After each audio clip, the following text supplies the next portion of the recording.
Assalamualaikum warahmatullahi wabarakatuh. Alhamdulillahirabbil alamin. Wa bihi nasta'inu ala umuri dunya waddin. Wassalatu wassalamu ala sayyidil anbiya'i wal mursalin. Sayyidina wa maulana Muhammadin wa ala alihi wa ashabihi wa man tabi'ahum bi ihsanin ila yaumiddin, amma ba'du. Bapak dan Ibu, mari kita selalu bersyukur kepada Allah karena nikmat Allah sangat banyak yang sudah diberikan kepada kita. Marilah kita bisa mengakui kenikmatan-kenikmatan itu dan mampu mensyukuri semua kenikmatan tersebut sebelum nanti Allah mencabut semua nikmat-nikmat yang telah diberikan kepada kita, dan kita nanti akan dimintai pertanggungjawaban terhadap nikmat yang Allah berikan kepada kita. Maka marilah kita manfaatkan kenikmatan itu untuk melaksanakan perintah-perintah Allah, untuk melakukan hal-hal yang diridhoi oleh Allah, dan kita tidak menyalahgunakan nikmat Allah, nikmat kesehatan, nikmat harta, nikmat ilmu dan sebagainya untuk melakukan hal-hal yang maksiat. Maksiat itu maknanya menentang Allah. Marilah kita syukuri karena Allah memberi kita karunia iman dan karunia Islam. Mudah-mudahan hidup kita selalu membawa iman dan Islam ini, sehingga apapun yang terjadi sepanjang hidup kita, kita akan selamat. Mudah-mudahan mati kita nanti matinya dalam keadaan husnul khotimah.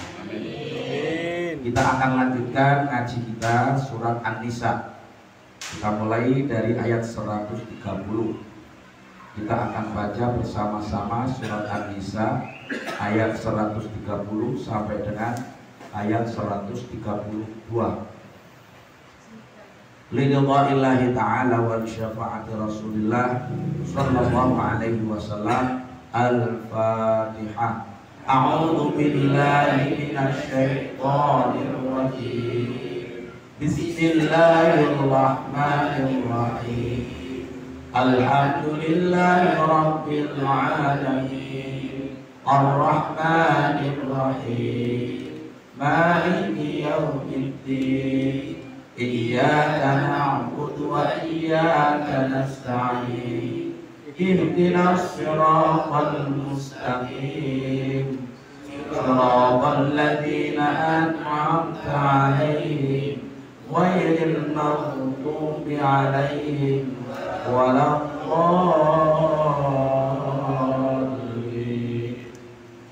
Amin.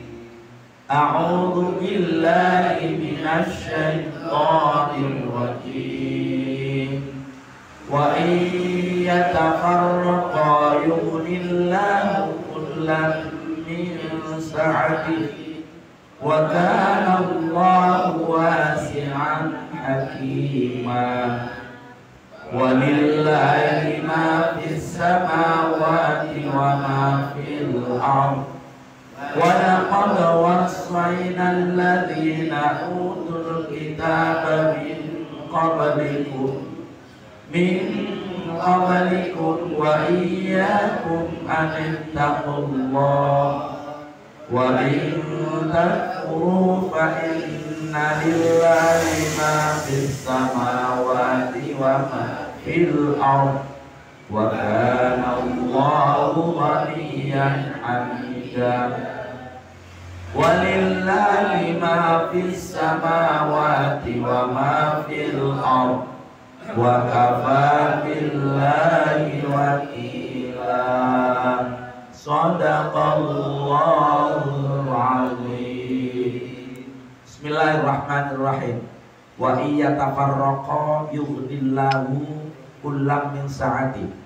Wa iyatafarraqa, dan andainya, dan jika ada kalimat di dalam bahasa Arab itu yang digunakan dengan menggunakan in, lau, in, dan idza, itu memberi makna seandainya. Jika idza, maka itu biasanya diartikan apabila, tapi peristiwanya belum terjadi. Tapi kalau pakai idza itu pasti terjadi. Idza jaa nasrullahi wal fathu, itu seandainya nanti terbuka atau menang, orang Islam memenangkan kota Mekah. Pada waktu itu kota Mekah belum dikuasai orang Islam. Ada ayat idza zulzilatil ardu zilzalaha. Jika itu seandainya nanti terjadi guncangan di bumi ini dengan guncangan yang sangat hebat. Jadi ada gempa yang skalanya itu sudah bukan skala Richter lagi udah. Itu nanti akan terjadi. Tapi kalau pakai idza itu pasti terjadi. Yang kedua, kalau pakai lau. Kalau pakai lau, nanti kan di ayat banyak itu lau kanu muslimin, lau dan seterusnya. Kalau pakai lau itu juga belum terjadi, tetapi tidak mungkin terjadi. Itu kalau pakai lau. Ada yang pakai in. Kalau pakai in itu juga belum terjadi, tetapi bisa terjadi, bisa tidak. Itu nanti masih tergantung faktor-faktor yang menyebabkan. Seperti pada ayat ini masih mengandaikan, masih belum terjadi, pakai in, tapi sangat mungkin terjadi dan mungkin juga tidak terjadi. Wa iya tafarraqa, dan seandainya mereka berdua berpisah, suami istri itu terpaksa berpisah. Ayat ini menjadi bagian akhir dari konflik rumah tangga. Dulu diawali dari surat An-Nisa,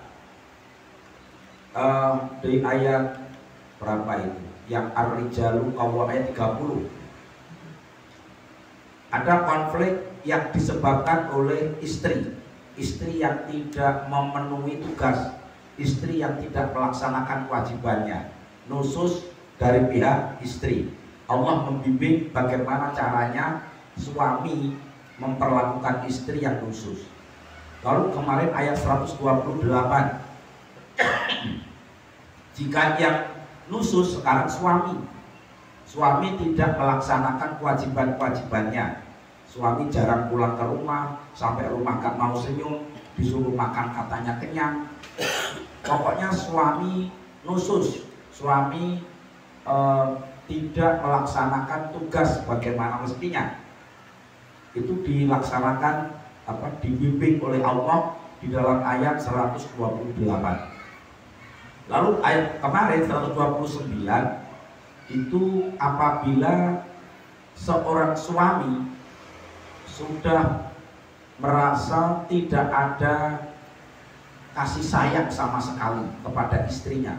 Jadi ada ayat fatadaruha kal mu'allaqah, janganlah istrimu kamu gantung nasibnya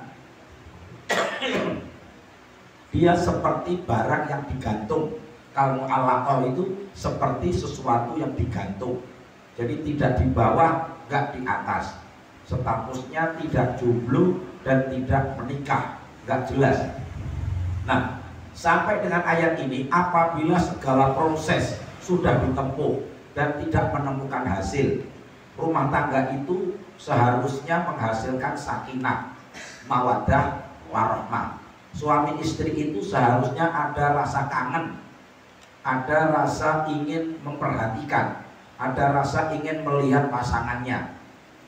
Dan itu perasaan-perasaan yang normal sebagai suami istri. Sampai kenapa dulu mereka menikah? Dulu mereka menikah itu kan karena nggak mampu nahan kangen. Setiap hari kebayang-bayang, setiap hari pengen ketemu. Bisa sebentar aja udah nggak kuat, makanya akhirnya menikah. Tetapi di perjalanan ternyata keadaan berubah. Sekarang nggak mau lagi melihat wajahnya. Daripada melihat wajah pasangannya, mending melihat tembok. daripada dengar omongannya, mending gak usah dengar. Akhirnya mereka berdua itu hanya ada saling menyakiti. Yang ada itu tidak saling menyayangi, tapi saling menyakiti, saling menimbulkan madorot, saling menyebarkan fitnah, salingnya itu negatif semua. Sampai keputusan mereka, Islam tidak melarang. Kalau mereka diterus-teruskan itu hanya akan menambah madorotnya. Kalau dilanjutkan hanya akan menambah rasa sakit dan sudah benar-benar hilang rasa kasih sayang, maka terpaksa mereka memutuskan bercerai. Nanti kalau bercerai itu ada aturannya. Jadi tidak cerai langsung pisah gitu aja, enggak. Itu ada aturan-aturannya. Suami yang menceraikan istri wajib memberikan mut'ah. Mut'ah itu pemberian ketika sebagai tanda perceraian. Nanti kalau cerai kasih itu sebanyak-banyaknya apa yang mampu diberikan oleh suami. Mak, kita sudah nggak bisa kumpul lagi, kita sudah nggak sevisi, kita sudah nggak bisa saling menyayangi. Rupanya sampean juga nggak bisa menyayangi saya juga nggak bisa menyayangi sampean. Kalau begitu kita pisah saja karena Allah. Ya sudah pisah baik-baik. Lalu suami mengatakan karena dulu ketika diambil itu dengan membayar mahar, maka ketika dipisah dikembalikan ke orang tuanya itu bayar mut'ah. Yang ini jarang disampaikan ini dan jarang dipraktekkan. Ya kita nggak berharap ada yang praktek di umasan. Tapi seandainya ada yang betul-betul mengalami nasib memang Allah tidak memperpanjang jodohnya sampai berhenti sampai di situ, maka berpisahlah dengan baik-baik. Maka berikanlah tanggung jawab suami untuk istrinya. Kalau punya anak, lalu anaknya ikut istri, anak itu tidak ikut bercerai. Anak itu sampai kapanpun tetap anaknya suami. Dia tanggung jawabnya suami. Jadi biaya makannya, biaya pakaiannya, sandang, pangan, papan, pendidikan, kesehatan, dan lain-lain, semua urusan anak sampai dia dewasa, sampai dia menikah. Batasnya itu dia kerja atau dia menikah. Walaupun belum kerja, kalau udah nikah ya lepas tanggung jawab. Atau belum nikah tapi sudah kerja, dia sudah bisa ngelola penghasilan, berarti lepas tanggung jawab. Kalau belum, itu masih tanggung jawab suami. Ya, suami walaupun bercerai dengan ibunya, tapi dengan anak tidak bercerai. Itu sampai akhirat itu menjadi tanggung jawab. Karena amanah itu Allah bebankan kepada suami. Memang jadi suami itu berat, tanggung jawabnya dunia akhirat. Kalau istri masuk neraka, suami tanggung jawab. Kalau suami masuk neraka, istri itu nggak tanggung jawab. Enak jadi istri itu. Iya, kalau istri rajin pengajian, terus akhirnya masuk surga sendirian, lalu suaminya masuk neraka sendirian, itu istri nggak tanggung jawab. Jadi ar-rijalu qawwamuna 'alan nisa. Yang dipilih oleh Allah untuk menjadi pemimpin rumah tangga itu laki-laki, bukan perempuan. Maka ketika berpisah itu ada masa iddah. Masa iddah itu paling cepat itu 3 bulan atau 3 kali masa suci. Ada yang mengatakan 3 kali masa haid. Jadi kalau sekarang cerai lalu dia masih haid, nanti ditunggu masa iddah itu sampai dia haid. Haid itu dihitung 1. Nanti setelah haid lagi dihitung 2, haid lagi dihitung 3. 3 kali haid baru masa iddahnya habis. Ada yang menghitung masa suci, berarti lebih panjang. Sekarang suci, lalu haid, lalu suci pertama itu setelah haid. Nanti suci kedua setelah haid, suci ketiga setelah haid. Nah, haid lagi baru habis masa iddah. Kalau suaminya meninggal, masa iddahnya 4 bulan 10 hari. Kalau suaminya meninggal, masa iddahnya 4 bulan 10 hari. Bulan yang dipakai itu bulan Qamariyah. bukan bulan Syamsiah. Jadi bulan Qamariyah itu tidak ada 31-nya, hanya ada 29 dan 30. Kalau sudah nggak haid lagi, kan kalau sudah lewat masa haidnya, dihitungnya adalah 3 bulan. Jadi ini selama masa iddah itu istri butuh makan, butuh minum, butuh tempat tinggal, dan itu masih menjadi tanggung jawab suami. Nah, yang namanya mut'ah itu luarnya itu, selain itu ada kenang-kenangan, tanda perpisahan itu ada. Jadi kita pisah ya, saya cuma bisa ngasih ini satu mobil, satu kunci. Kunci mobil nggak ada mobilnya, satu kunci mobil sama satu kunci rumah, sudah itu diserahkan sebagai tanda perpisahan. Ini kalau pernikahannya yang kita bicarakan seperti pernikahan model Arab. Pernikahan model Arab itu ketika dinikah itu istri sama sekali nggak bawa apa-apa, dan mereka sepanjang pernikahan itu rezeki atau nafkah itu ditopang semuanya oleh pihak suami.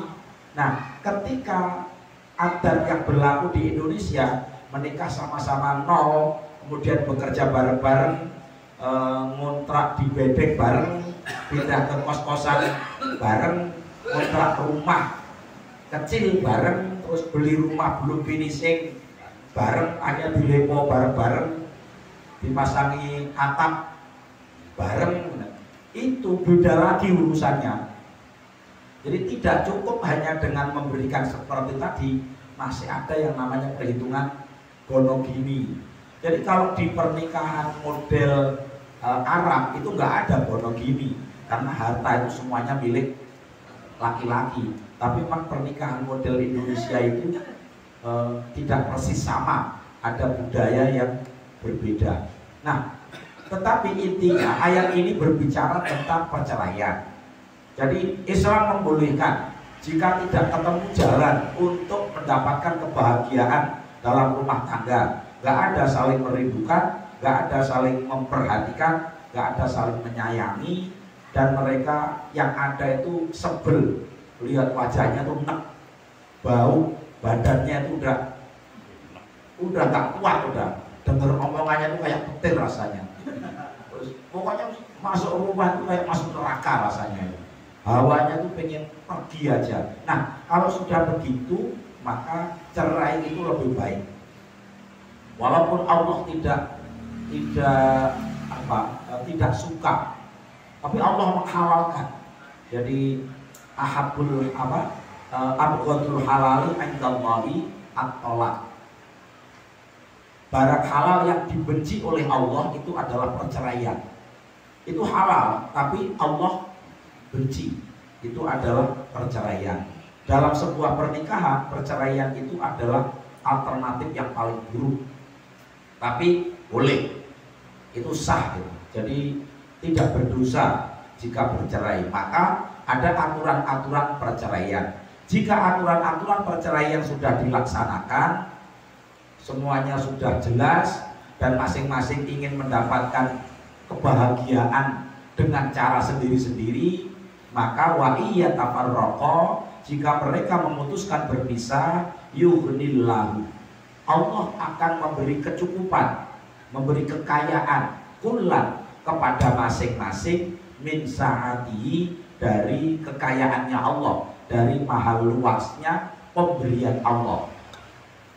Ai wa in raghiba fil mufaraqati, apabila mereka lebih suka memilih fil mufaraqati di dalam perceraian, bi alam yantafiqa, dengan terjadinya tidak kesepakatan, tidak sepakat, bisulhin dalam satu perdamaian, au ghairihi atau selainnya, dimediasi nggak cocok, perdamaian nggak ketemu, dicari jalan tengah, ketemunya jalan pinggir, pokoknya nggak ada titik terang, maka kata Allah, yughnillahu kulla wahidin minhuma, Allah lah nanti yang akan mencukupi kehidupan mereka masing-masing berdua. Ini untuk menunjukkan bahwa kalau seorang istri mendapatkan kekayaan, itu kekayaan bukan dari suami, tapi sesungguhnya kekayaan itu dari Allah. Ada orang yang memiliki prinsip, ada semacam keyakinan, dan itu tidak boleh diyakini.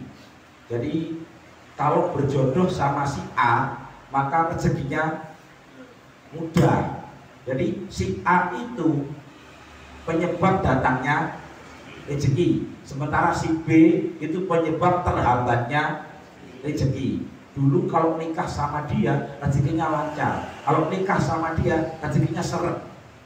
Jadi ada semacam keyakinan seseorang itu bisa menjadi penyebab rezeki lancar atau rezekinya seret.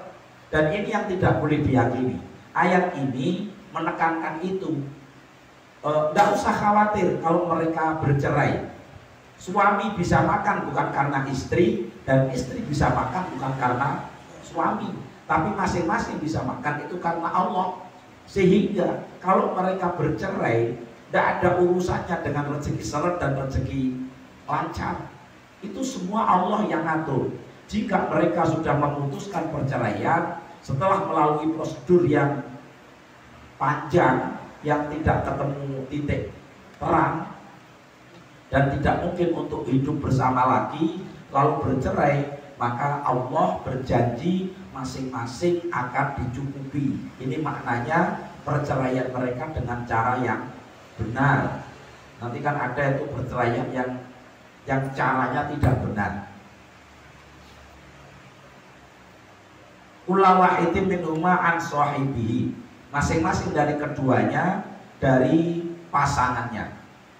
Bizaujin khairin min zaujihi, dengan cara Allah menjodohkan pasangan itu dengan pasangan lain yang lebih baik.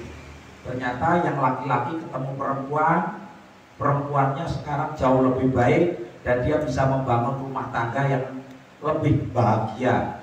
Semua keinginannya ternyata ketemu di wanita yang baru. Yang perempuan juga begitu, setelah pisah dengan yang laki-laki ternyata ketemu dengan laki-laki lain dan dia mendapatkan semua kebutuhannya ada pada laki-laki itu. Itu bisa terjadi. Allah menjodohkan mereka dengan bizaujin khairun min zauji, yang pasangannya itu lebih baik dari pasangan al-awwali yang pertama.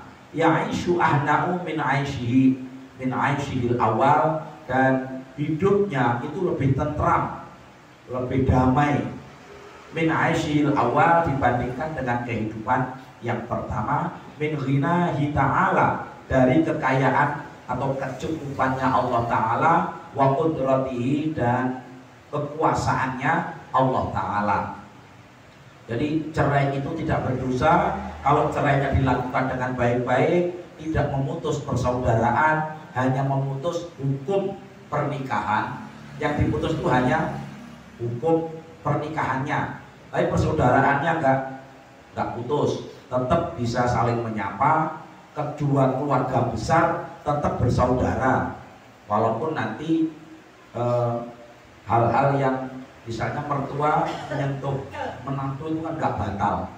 Tapi ketika sudah cerai, nah itu sudah berubah itu hukumnya itu. Wa kana Allahu wasi'an hakima. Wa kana Allahu, dan Allah itu wasi'an, zat yang maha luas, fil ilmi, luas dalam pengetahuannya, wal qudrati, dan kekuasaannya, wal rahmati, dan rahmatnya, wal fadli, dan kelebihannya, fadlnya, wal judi, dan kedermawanannya. Allah itu sangat luas. Jadi Allah itu kalau ngasih rezeki itu nggak dilihat ijazahnya orang, nggak dilihat latar belakang keturunannya, nggak dilihat dia asal usulnya, nggak dilihat bangsanya, nggak dilihat kepandaiannya. Itu karena Allah maha luas pemberiannya. Manusia itu kalau memberi sesuatu pakai syarat. Itu saudaranya apa bukan? anaknya apa bukan, istrinya apa bukan. Kita kalau mau ngasih sesuatu itu mesti ngitungnya itu panjang lebar. Kenapa? Karena milik kita terbatas, milik kita itu sempit. Milik Allah luas. Allah itu memberi makan 8 miliar manusia sekarang ini. 8 miliar itu gak sedikit itu banyak. Satu hari itu kalau orang Indonesia tok itu kali 3 piring gitu. 270 juta kali 3 piring itu kalau sedunia itu kali 8 miliar piring itu kali 3, 24 piring itu dalam satu hari. Dari mana itu? Allah Maha Kaya, Allah luas kekayaannya. Besok mereka masih makan, besok lusa masih harus makan, harus tersedia logistik yang cukup untuk memberi makan sekian banyak. Itu baru manusianya, belum binatangnya. Ada orang bisa merawat binatang. Kalau ada orang kaya itu merawat binatang harimau, merawat binatang yang mahal-mahal itu, yang langka. Itu untuk nyari izinnya saja sudah jutaan, bisa miliaran itu izin bisa merawat binatang. Itu makanan binatang itu mahal. Saya punya tetangga itu punya anjing, itu dibelikan baju anjing itu satu setel itu 400.000, lebih mahal punya dia daripada punya saya. Sepatunya anjing itu 4, kalau 2 nggak cukup, itu sepatunya 4, itu 1 biji 150, 4 setel itu jadinya 600. Anjing itu kalau pilek bawa ke dokter, itu bawa ke dokter anjing itu 1.400.000. Itu kata tetangga saya. Katanya dari mana Bu? Dari dokter, ini dia sakit. Habis berapa? 1,4. Wih, ke dokternya anjing aja bawa 1,4. Ada binatang yang makan dalam satu hari itu habisin dagingnya itu sampai 3 kilo. 3 kilo daging untuk makan satu binatang. Itu kalau yang ngasih makan orang sekelas kita yang rumahnya belum lunas, itu kemeng itu ngasih makan binatang itu. Allah itu punya binatang kayak gitu jumlahnya banyak, dan semua dikasih makan oleh Allah. Dulu ada orang kaya di Nusa Dua, dia memelihara ikan.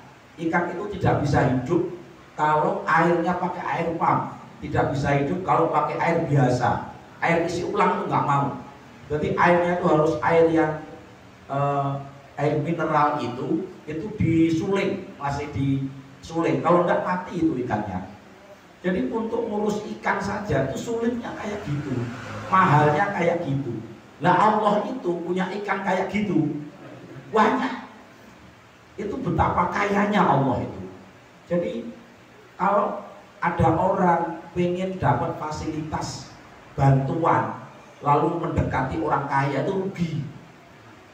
Misalnya Pak Haji Mulyono itu kaya raya dan baik hati, kan ada orang kaya raya nggak baik hati, cedekonnya ya rugi. Tiwas nyedek atau opo-opo. Tapi ada orang kaya yang baik hati sehingga banyak orang tuh yang pengen tahu nomornya, pengen dapat perhatiannya. Tujuannya dia pengen dibantu. Kalau ada kekurangan modal itu dapat pinjaman. Paling enggak kalau ada apa-apa itu dapat bantuan. Tetapi orang yang berharap dibantu manusia itu pasti kecewa. Kita mendekati siapapun, kalau tujuannya ingin dibantu orang, itu siap-siap kecewa. Siap. Yang nggak pernah kecewa itu kalau mendekatnya kepada Allah. Sadarlah bahwa yang maha kaya itu Allah. Dan yang tidak pernah kecewa itu kalau minta bantuannya kepada Allah. Serius, tapi memang betul-betul nggak ada pandangan lain. Bukan alternatif terakhir. Tapi alternatif pertama itu minta bantuannya kepada Allah. Serius. Allah itu maha kaya. Kaya bener itu. Kaya bener. Dan maha baik hati. Baik hati bener Allah itu. Nggak tegaan Allah itu. Dan bisa ditemui kapanpun. Orang kaya ditemui jam 2 malam nggak mau. Diajak ketemuan pagi masih sibuk, diajak ketemuan siang lagi meeting, diajak ketemuan sore masih istirahat. Sulit ngajak ketemuan orang kaya. Allah itu ditemui pagi bisa, siang bisa, sore bisa, kapanpun bisa. Allah itu maha kaya dan banyak peluangnya. Maka mengandalkan Allah itu jalan yang paling baik. Maka Allah dan Allah itu wasi'an, maha luas kekayaannya, maha luas pengetahuannya, maha luas kekuasaannya. Dan Allah itu sangat luas kedermawanannya, kebaikan hatinya. Hakiman, dan Allah itu maha bijaksana, ay muttaqinan fi af'alihi wa ahkamihi. Kebijaksanaan Allah itu kalau bahasa manusia itu profesional. Jadi mendalam. Muttaqinan itu mendalam di dalam perbuatan-perbuatannya, penuh dengan ilmu dan penuh dengan ketepatan. Gak ada yang salah. Semua perbuatan Allah itu pasti benar. Wa ahkamihi, dan hukum-hukumnya. Maka ikutilah hukumnya Allah, karena hukum Allah itu yang paling tepat. Ini ayat-ayat semacam ini menjadi ayat-ayat dogmatis ya. Ayat-ayat yang bagi orang mukmin itu tidak menawar, tidak tawar-menawar. Mengikuti hukum Allah itu nggak ada tawar-menawar. Nanti akan ada orang yang komentar tentang hukum Allah yang salah, komentar tentang Al-Quran yang keliru, komentar tentang Nabi Muhammad yang jelek, komentar tentang syariat Islam yang nggak baik. Masa orang hidup bersama kok nggak mau minuman keras? Orang nggak mau minuman keras itu dikomentari. Orang nggak mau makan yang haram itu dikomentari. Orang pakai jilbab itu dikomentari. Banyak nanti akan ada orang yang komentar. Maka kita jangan ke bawah, jangan baper, dan jangan menghabiskan waktu untuk memikirkan hal-hal yang semacam itu. Ada banyak ayat, misalnya di surat Ali Imran 186 itu, di sana Allah menfirmankan tentang kalian apabila betul-betul beriman, maka kalian pasti akan mendengar kata-kata yang menyakitkan dari orang yang tidak beriman kepada Allah. Maka bersabarlah dan bertakwalah. Artinya komitmen, fokus saja. Orang kanan kiri mau ngomong kayak apa, terserah ngomong dia. Kita fokus pada keyakinan kita, karena tanggung jawab kita bukan pada orang itu. Tanggung jawab hidup kita itu kepada Allah. Yang ngasih makan kita bukan orang yang komentar itu. Yang menghidupkan kita bukan orang yang komen itu. Yang menjamin selamat dan tidak selamat kita bukan orang yang komentar jelek itu. Semua ada di tangan Allah. Maka harus yakin hukum yang diputuskan oleh Allah dalam Al-Quran itu hukum yang terbaik. Kita jangan mudah terprovokasi, terpengaruh untuk mengurangi nilai keimanan hanya karena komentar orang. Biasanya sekarang kan zaman udah terbuka banget. Kalau ada YouTube pengajian ustadz tertentu, ya namanya ustadz itu sudah dikotak-kotak sama orang. Ini ustadz golongan ini, ustadz golongan ini. Itu di bawah pengajiannya itu ada komentarnya aneh-aneh. Itu enggak semuanya mendukung pengajian, karena pengajian itu dilihat oleh siapapun. Nah kita kalau baca itu kadang-kadang gergeten itu ikut panas juga. Ya makanya kita terbiasa untuk mampu sabar dan bertakwa terhadap komentar-komentar yang buruk. Walatas ma'unna minal ladina utul kitaba min qablikum adzan katsira. Kalian pasti akan mendengarkan komentar-komentar dari ahlul kitab dan dari orang-orang musyrik tentang kata-kata yang menyakitkan kalian. Itu akan selalu itu. Orang itu mati, muncul nanti orang baru. Kita merasa, wah neng Bali itu akeh komentar gak enak, beda neng Jawa, bangga. Neng Jawa juga enak. Wah neng Indonesia banyak orang komentar gak baik, pindah ke Malaysia. Tetap di Malaysia juga orang itu sudah dinas kok. Kita nggak bisa menghindari itu. Yang bisa kita lakukan adalah menyikapi. Kalau menghindari udah nggak bisa. Yang bisa menyikapi, harus dengan sikap yang benar. Walillahi ma fis samawati wa ma fil ard. Wa laqad wassayna alladziina utul kitaba min qablikum wa iyyakum an ittaqullah. Walillahi, dan hanya milik Allah saja. Ma fis samawati, ma apapun fis samawati yang ada di seluruh langit, wama dan apapun fil ardi yang ada di bumi, yang ada di langit yang kita nggak tahu apa saja yang ada di sana. Apapun yang ada di langit itu milik Allah. Wama dan apapun fil ardi yang di bumi itu juga milik Allah. Kita punya tanah, tanah kita sertifikatkan. Sertifikatnya sudah dinaikkan menjadi sertifikat hak milik, udah SHM. Itu kalau kita mati, tanah itu milik siapa? Milik ahli waris. Bener, ahli waris bener. Kira-kira sama ahli waris itu dijual apa diurus? Kemungkinannya dijual. Tanah yang kita miliki sekarang itu dimiliki oleh orang sebelum kita. Orang sebelum kita dulu harapannya itu ya dimiliki anaknya, kenyataannya dimiliki kita. Orang sebelum kita lagi milik dari sebelumnya. Sebenarnya tanah itu milik Allah. Kita itu cuman gilir dapat. Jadi walaupun disertifikatkan pakai sertifikat tingkat apapun, tetap saja itu milik Allah. Bahkan semua yang kita miliki di tubuh ini itu juga bukan milik kita. Buktinya kita nggak ikut ngurus dan kita nggak tahu urusannya. Mata ini Allah titipkan kepada kita, tapi bukan milik kita. Kita nggak bisa ngurus dan kita nggak ngerti urusannya. Kalau kita nangis keluar air mata itu asin. Kalau kasinan kita nggak bisa ngurangi. Kalau kurang asin nggak bisa nambahi. Berarti ya kita itu hanya ketitipan aja, itu nggak ikut punya.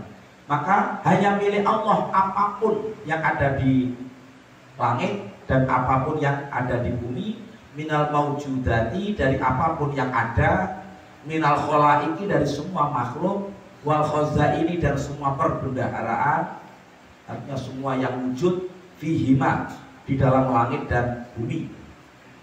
Walaqad wassayna alladziina utul kitaba, dan benar-benar sungguh telah aku wasiatkan alladziina, kepada orang-orang utul kitaba yang pernah kami berikan Alkitab, min qablikum, dari sebelum kalian. Dulu sebelum turunnya Al-Quran itu sudah ada umat yang Allah beri nabi. Umat itu juga Allah beri kitab. Umat itu setiap nabi, namanya nabi, ada perbedaan antara nabi dan rasul. Kalau nabi itu orang yang dapat wahyu, dia dapat ilmu yang penting, itu ilmu yang mahal. Dan nabi itu menjalani hidupnya dengan ilmu itu.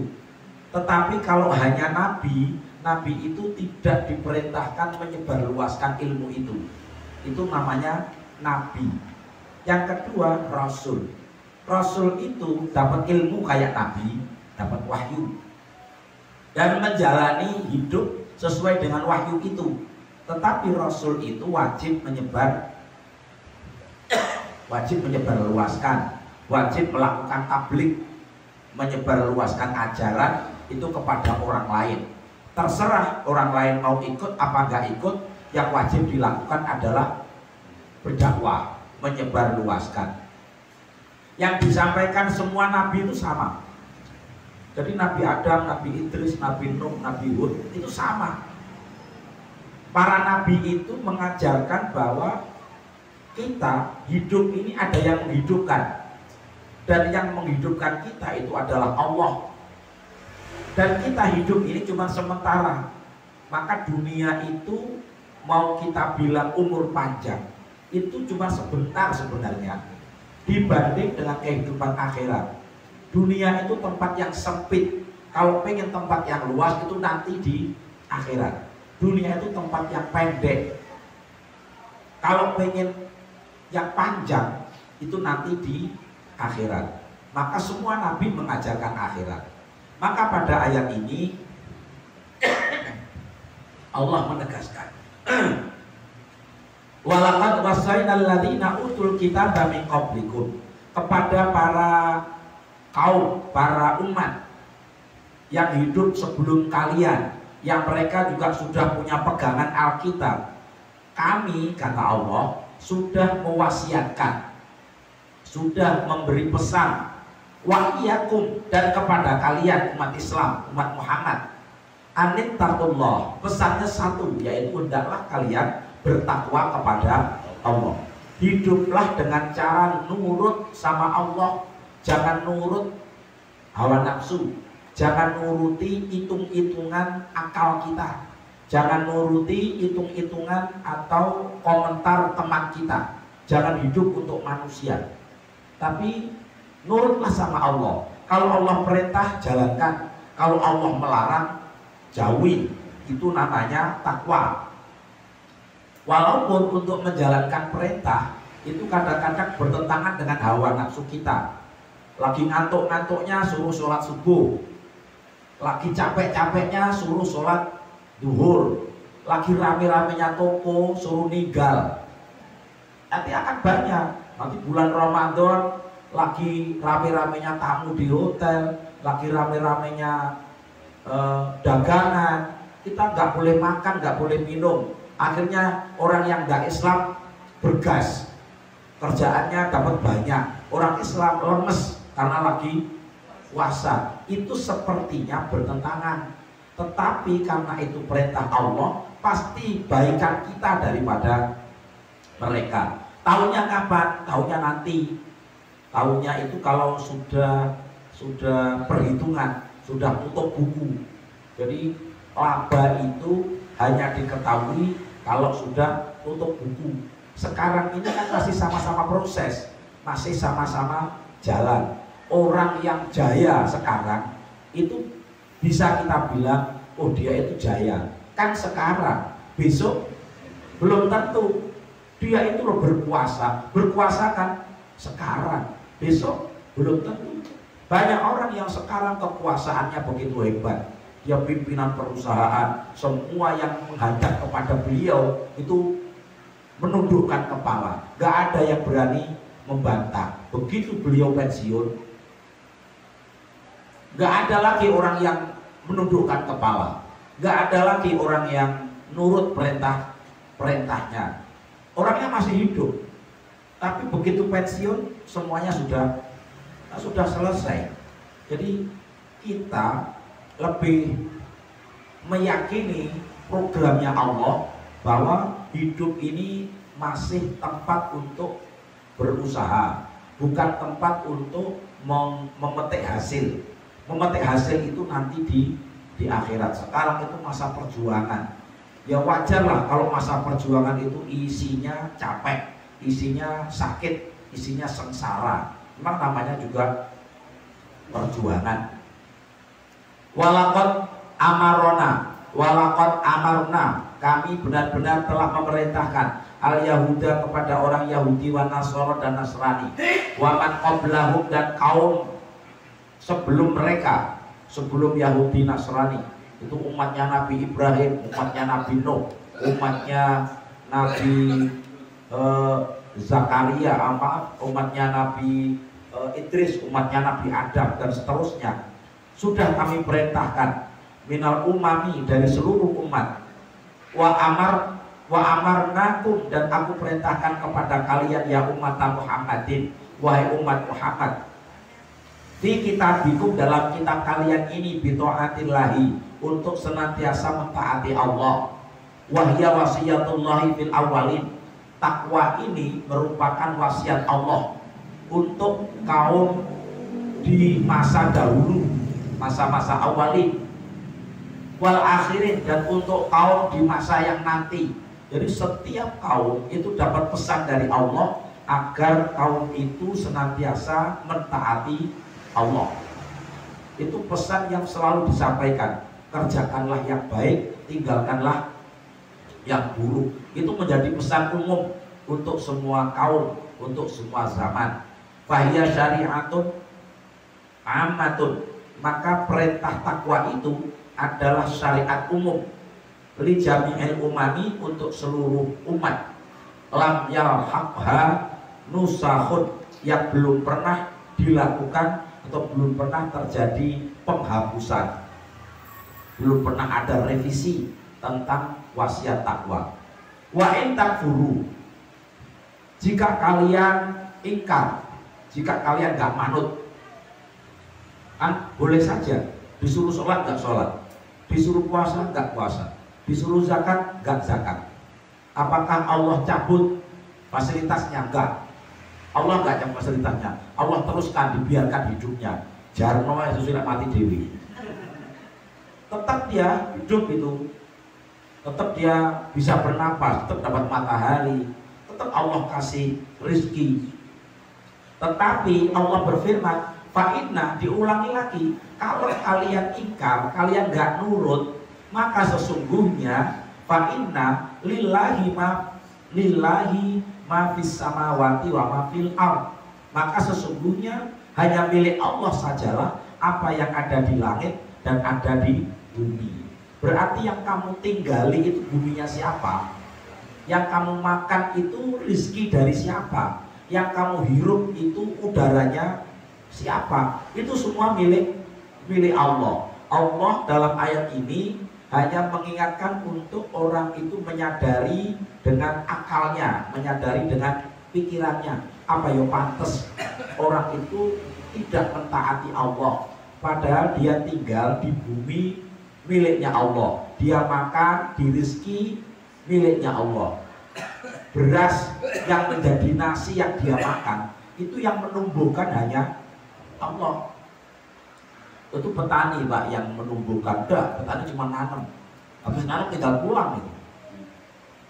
Petani nggak bisa jamin tumbuh apa enggak. Kalaupun tumbuh, petani nggak bisa jamin itu nanti akan berbuah apa enggak. Sudah tumbuh buahnya, nggak jamin dalamnya itu ada berasnya apa enggak. Jadi itu murni petani itu hanya melakukan prosedur, hanya ikhtiar, tetapi yang menentukan tetap Allah. Apa yang nggak malu merasakan semua fasilitasnya, tetapi tidak mau menjalankan perintahnya. Wa kana Allahu ghaniyan hamida, dan sesungguhnya Allah itu maha kaya. Arti maha kaya itu Allah tidak membutuhkan apapun. Yang disebut dengan kaya itu sudah nggak butuh apa-apa. Kalau orang kaya tapi masih geragas, masih butuh apa-apa, itu namanya fakir. Fakir itu artinya membutuhkan. Jadi goni itu nggak butuh, kaya artinya. Fakir itu artinya membutuhkan. Jadi kalau ada orang uangnya banyak, fasilitasnya banyak, tetapi masih menginginkan apa yang bahkan dimiliki oleh orang lain, yaitu namanya nggak kaya, dia itu fakir. Karena dia masih butuh. Allah itu ghani, Allah itu nggak butuh apapun. Manusia itu kan butuh banyak. Kita itu sama ayam. Itu ayam itu butuh manusia apa enggak? Ayam itu nggak butuh manusia. Nggak ada manusia tuh ayam malah penak hidupnya. Ya bertelur ya diambil manusia, dagingnya ditunggu manusia, daging manusia itu enggak ditunggu ayam, telurnya manusia juga enggak ditunggu ayam. Semua binatang itu bahkan Allah tundukkan itu untuk manusia, dan binatang itu tidak punya harapan dari manusia. Binatang itu enggak ada manusia itu enggak apa-apa, tapi manusia enggak ada binatang itu masalah. Itu menunjukkan bahwa manusia itu fakir banget, manusia itu butuh banget, manusia itu tidak ghani. Yang ghani itu Allah. Allah itu maha kaya, artinya Allah tidak membutuhkan apapun. Hamidan, dan Allah itu maha terpuji. Kalau ada orang baik itu karena dipuji orang, tapi ketika nggak ada yang memuji berarti dia sudah nggak baik. Ada seorang pemimpin itu sukses itu karena rakyatnya nurut. Begitu rakyatnya nggak ada yang nurut, itu nggak ada pemimpin sukses. Kalau Allah berbeda, orang sedunia itu nggak ada yang nurut, Allah tetap maha kuasa. Allah tetap mengendalikan langit dan bumi. Allah tetap maha terpuji. Artinya terpujinya Allah tidak tergantung puji yang dilakukan atau ucapan alhamdulillah atau sanjungan yang diucapkan oleh hambanya atau oleh malaikat. Wa qulna lahum walakum, maka kata Imam Nawawi menafsirkan ayat ini, wa qulna, dan kami berfirman lahum kepada mereka Yahudi, Nasrani dan kaum sebelumnya, walakum, dan kepada kalian umat Muhammad, wa in takfuru, apabila kalian tetap saja ingkar membangkang, fa'lamu, maka ketahuilah annalillahi, sesungguhnya hanya milik Allah, ma fi samawatihi, yang ada di langitnya Allah, wa ma fi ardihi, dan yang ada di buminya Allah, min asnafil makhluqati, dari semua makhluk yang sudah Allah ciptakan. Man ya'buduhu, ada makhluk yang menyembah Allah, wa kana ma'adzalika ghaniyan, dan ketika Allah disembah itu sesungguhnya Allah maha kaya an khalqihim, dari makhluknya. Allah nggak butuh makhluk. Jadi kalau tadi gambarannya ayam aja nggak butuh manusia, apalagi Allah. Allah itu nggak butuh apapun. Jadi kalau Allah perintahkan agar kita sholat, kita menjadi orang baik, itu karena rahmat, karena kasih sayangnya Allah, bukan untuk Allah. Itu karena dengan itulah kita akan bahagia, kita akan mendapatkan kesenangan. Berarti untuk kita.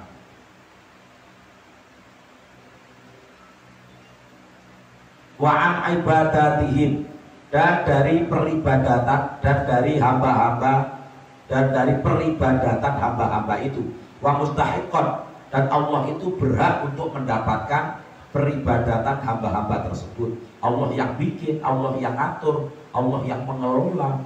Maka wajar kalau manusia itu menghambanya kepada Allah, terima kasihnya kepada Allah. Masa dihidupkan, dikasih nyawa oleh Allah, diselamatkan oleh Allah, dia terima kasihnya kepada orang lain, terima kasihnya bahkan kepada musuhnya Allah. Sementara kepada Allah dia ingkar, dia kafir. Gak logis, gak masuk akal.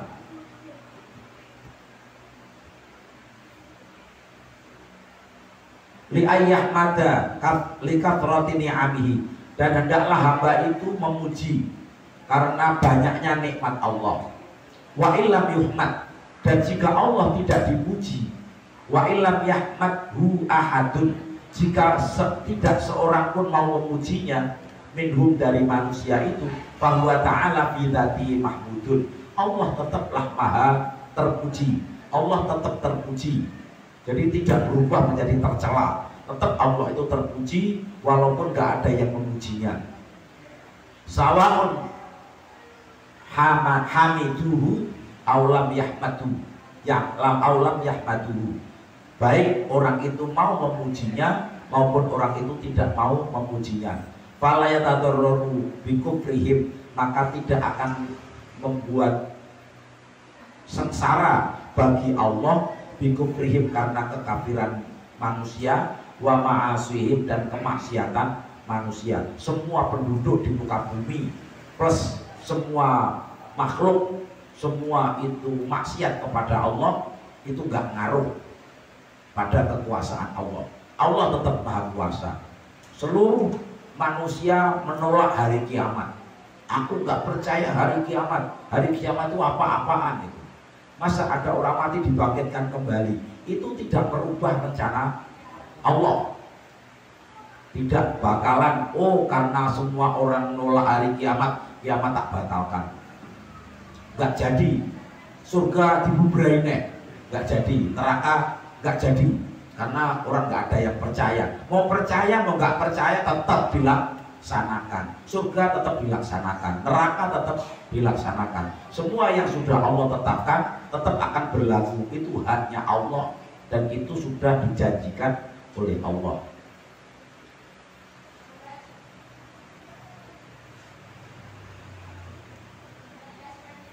Kama la yantafi'u bisyukrihim, sebagaimana halnya tidak menjadi menambah manfaat karena syukurnya manusia, wa taqwahum dan takwanya manusia.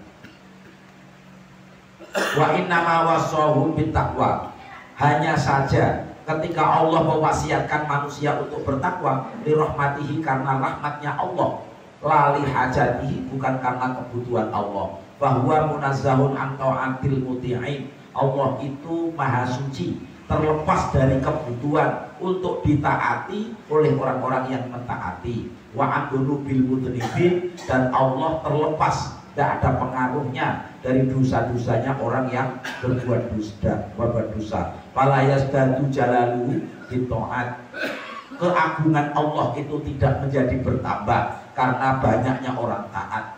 Wala yaqusu bil ma'asi, dan keagungan Allah tidak berkurang karena banyaknya orang yang maksiat, wasayyiati, dan banyaknya orang yang berbuat keburukan. Allah perintahkan kita bertakwa semata-mata itu rahmat Allah. Maka ketika kita bisa menjalankan kebaikan, itu kita harus bersyukur karena kita itu sedang mendapatkan rahmatnya Allah. Kita bisa ngaji kayak gini, itu karunia luar biasa ya. Kalau hati kita gak dibuka, kalau Allah tidak memberi kesempatan, ada saja hidup itu diwarnai kesibukan-kesibukan yang gak pernah kita bisa hindari. Punya sibuk aja, gak pernah bisa ngaji, gak pernah bisa jamaah, gak pernah bisa baca Quran. Itu pertanda orang yang sedang dijauhkan dari rahmatnya Allah.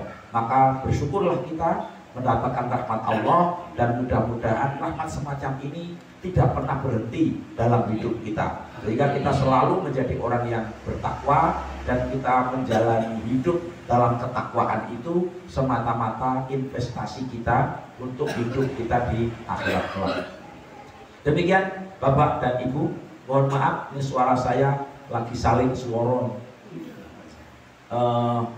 Mungkin banyak kesalahan dan ketidaknyamanan, saya mohon maaf atas itu semuanya. Kita akhiri bersama dengan bacaan hamdalah, istighfar dan doa kafaratul majelis. Alhamdulillahirabbil alamin, astaghfirullahalazim, subhanakallahumma wa bihamdika, asyhadu an la ilaha illa anta, astaghfiruka wa atubu ilaik. Wallahu a'lam bishawab. Assalamualaikum warahmatullahi wabarakatuh.